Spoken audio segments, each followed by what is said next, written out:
Christmas Eve always arrived quietly for Ethan Cole, like a knock on the door he wasn't sure he deserved to answer. Snow fell in thin, tired flakes outside the cafe where he worked part-time, melting as soon as it touched the glass. Inside, the warmth smelled of burnt espresso, cinnamon syrup, and desperation, the kind only minimum wage workers carried during the holidays. The cafe buzzed with customers escaping the cold, laughing, chatting, swiping cards without looking at prices. Ethan noticed everything. He had learned too. At 34, life had trained his eyes to count exits, spot danger, and calculate costs. Every movement was measured. Every mistake felt expensive, especially tonight. "Dad, look," a small voice whispered from the corner table. Ethan turned and smiled, despite the knot in his chest. Lily. His 6-year-old daughter sat bundled in a pink coat 2 sizes too big, her boots dangling above the floor. She was coloring on a napkin with a red crayon, tongue poking out in concentration. "What is it, Bug?" Ethan asked softly, kneeling beside her. "I drew Mommy," she said proudly. The word still hit like a bruise. Ethan swallowed and leaned closer. The drawing was simple: stick figures, a crooked heart, 3 people holding hands. "That's beautiful," he said, forcing warmth into his voice. "Mommy would love it." Lily beamed. "Do you think she can see it?" Ethan nodded. "I think she sees everything." He stood, straightened his worn apron, and glanced at the clock above the counter. 7:42 p.m. 2 more hours. 2 more hours of carrying trays, dodging elbows, smiling through exhaustion. 2 more hours until he could take Lily home to their tiny apartment, where a half-decorated Christmas tree waited with no presents beneath it. Not yet, but maybe someday. "Dad," Lily said again, quieter this time. "Are we still having Christmas?" Ethan crouched again, heart squeezing. "Of course we are." She tilted her head. "Even without presents." Ethan smiled. "Christmas isn't about presents. It's about being together." She seemed satisfied with that, for now. The bell above the cafe door chimed loudly. And everything shifted. The room changed energy the way it did when someone important walked in. Heads turned. Conversations dipped. Even the barista paused mid-pour. She entered like she owned the air itself. Tall, confident, wrapped in a tailored ivory coat that probably cost more than Ethan's rent for 6 months. Her dark hair was pulled into a sleek bun, her posture sharp, controlled. She moved with purpose, heels clicking against the floor like punctuation marks. Behind her, 2 assistants struggled to keep up, whispering urgently. Ethan didn't know her name. But he knew power when he saw it. She removed her gloves slowly, scanning the room with cool, assessing eyes. Her gaze flicked past Ethan like he was furniture. "Table. Now," she said calmly. The manager rushed forward. "Of course, Ms. Carter. Right this way." "Ms. Carter." The name echoed. Ethan froze. He had seen it before, on magazine covers at the grocery store. On business headlines on his phone when he scrolled late at night, unable to sleep. Victoria Carter. CEO. Billionaire. Ice queen of the corporate world. And she was standing 5 feet from him. Ethan's grip tightened on the tray in his hands. 3 drinks. 1 latte. 1 cappuccino. 1 red wine, for the table by the window. Focus, he told himself. Just work. He stepped sideways to avoid her entourage. That's when it happened. Someone bumped him from behind. The tray tilted. Time slowed. Ethan watched in horror as the red wine lifted, arced gracefully through the air, and spilled directly down the front of Victoria Carter's pristine white dress. Silence exploded. The cafe went dead quiet. The wine bloomed like a red flower across silk. Ethan's heart dropped into his stomach. "Oh, God, I'm so sorry," he blurted, already reaching for napkins, hands shaking. "I didn't see. Someone pushed. I'll clean it, I swear."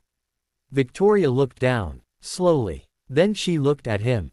Her eyes were steel. The assistants gasped. The manager went pale. "Do you have any idea," Victoria said calmly, "what you just did?" Ethan swallowed hard. I'll pay for it. I don't have much, but I'll figure it out. I promise." She studied him. Not angry. Not yelling. Calculating. Then her gaze drifted past him. To Lily. The little girl stared wide-eyed, clutching her drawing. Something flickered in Victoria's expression. Gone in a second, but Ethan saw it. "You're working on Christmas Eve," Victoria said flatly. With your child. Yes, ma'am. Why? Ethan hesitated. Then, quietly, because I don't have a choice. Victoria inhaled slowly. This dress is custom, she said. Imported fabric. Hand-stitched. Do you know how much it costs?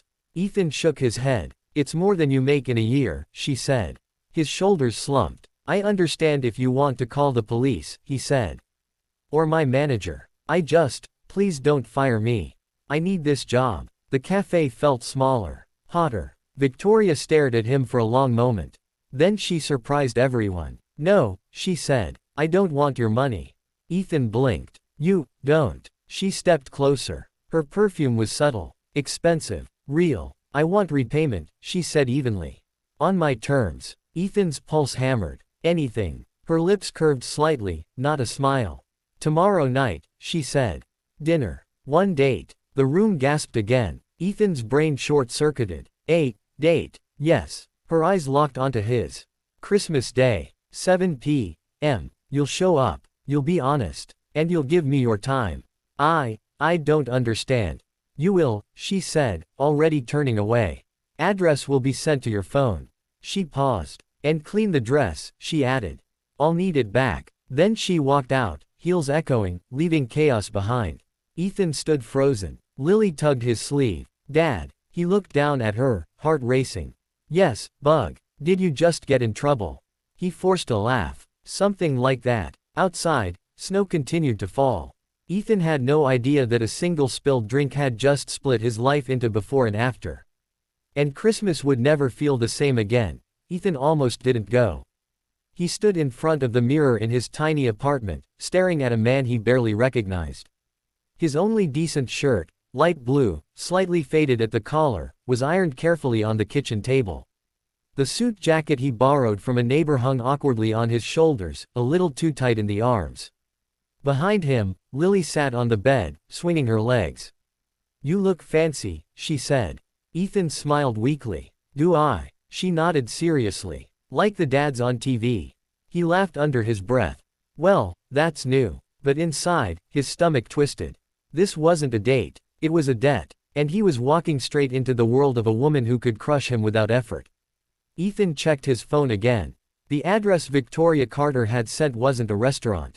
It was a mansion. A real one. The kind with gates, guards, and a driveway longer than Ethan's entire apartment building. Dad, Lily said softly.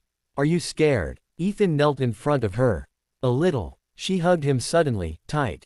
You'll be okay. Mommy says brave people feel scared too. His throat burned. Yeah, he whispered. She does. The car service arrived exactly at 6:45 p.m.